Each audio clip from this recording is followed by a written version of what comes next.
In our earlier lectures, we have studied models which explain different properties of solids like electrical conductivity and thermal conductivity and specific heat. In the next few lectures, we will look at another property of solids, namely magnetism, and we will see how Sommerfeld model is quite successful in studying one aspect of this complex phenomena of magnetism.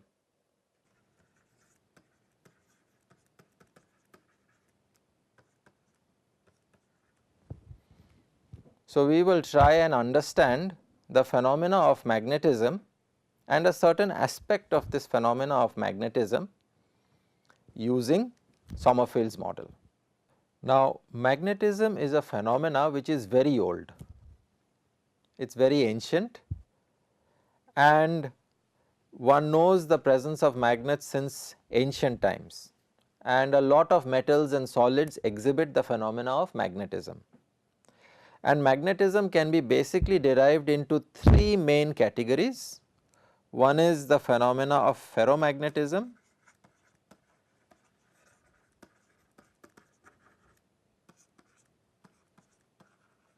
paramagnetism,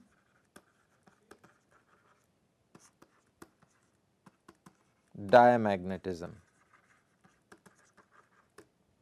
We know of ferromagnets like pieces of a magnet which generate a magnetic field or are magnetized. These are magnetized without the application of any external field. So, you do not have to apply any external field, these magnets that you have are already generating a magnetic field of their own. Okay. These are typically ferromagnets. Paramagnetism is when the material is magnetized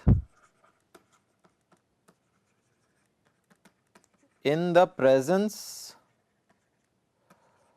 of a magnetic field. So, only when you apply a magnetic field the material gets magnetized, it develops some sort of magnetism. And a diamagnetism is where the material opposes the application of a magnetic field or develops a magnetization opposite to magnetic field applied. So, you apply a magnetic field and the material repels it or expels that magnetic field which you have applied. So, that is diamagnetism. Of course, these are some very broad categories which are the popular categories of magnetism. There are a number of other types of magnetic phenomena which exist like antiferromagnetism, ferrimagnetism and so on, which I am not getting into. But these are some broad categories that you are familiar with, you have heard about, and those are ferromagnetism, which is a bar magnet. It generates a magnetic field of its own, does not require an external magnetic field to magnetize it. Paramagnetic materials are those materials which get magnetized when you apply a magnetic field to it, and diamagnetism are those materials which expel any magnetic flux that you have applied to it. It opposes, it generates a magnetization opposite to the magnetic field that you have applied to the system. Now, it turns out that none of these phenomena can really be explained by considering classical picture of electrons in solids. There is no way you can explain any of the features of either diamagnetism, paramagnetism and ferromagnetism by considering electrons in the solids as behaving classically. You have to invoke a quantum mechanical description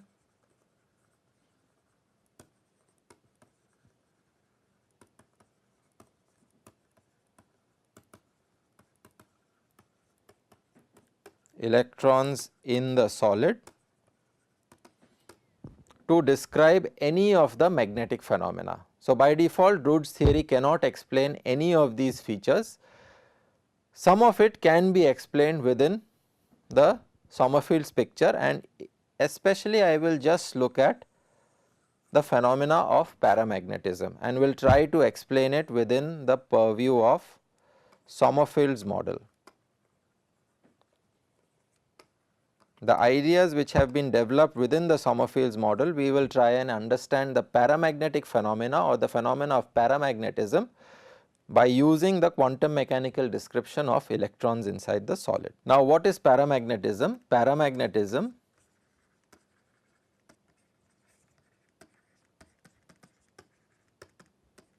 is when a material develops a weak magnetism when placed or subjected to an externally applied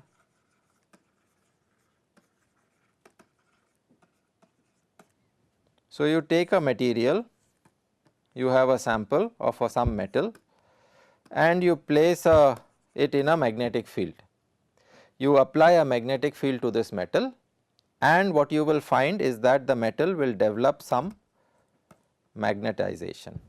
It will get magnetized, and that is the phenomena of paramagnetism. If you make the B equal to 0 external field, if you make it 0, the magnetization of the material becomes 0, but the moment you make B non-zero, the material is magnetized.